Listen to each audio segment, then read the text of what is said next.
Hello everyone, it's 11th December. Let's quickly look at the headlines from the Hindu newspaper. In the first page, we have illegal immigrants will get deported, says Shah. Again, very important. Then we have in crackdown, DCGA to deploy 9 officials at Indigo headquarters in Gurugram. Again, very important. Moving forward, we have loco pilot was unfit to run. Train involved in Bilaspur crash. State probe report. Again, very important for infrastructure perspective. Then we have over 1.8 lakh crore invested under PLI scheme. Government says government. Again, very important for policy and governance perspective. Then we have finalized work on anti-ragging law.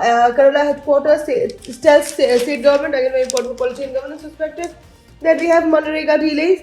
Farm outfit sends notice to center. Bengal says Bengal government. Again, very important. Moving forward, we have in India's 8.2% growth rate sustainable. Again, very important for economic perspective. Moving forward, we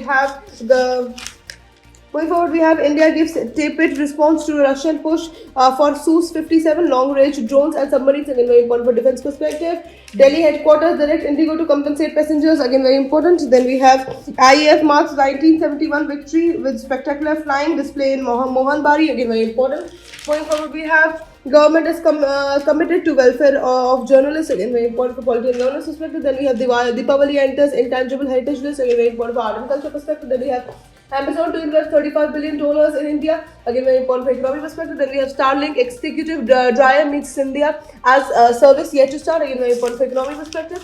Lastly, we have the world page where we have Nepal government, then Gen Z Inc. 10-point pact on reforms, anti-graft measures. Then we have Ukraine can hold elections if security is ensured. Then we have Trump slams Europe and pushes Kyiv on elections. Then we have Australia social media ban for under 16 as takes effect. Then we have 2 student advisors of Bangladesh interim government resign ahead of elections. Then we have military drone attack on Sudan. Oil field kills dozens of people. All these news are very important for international issues perspective. And that is it for today. I will see you in another video. Until then, bye bye. Take care.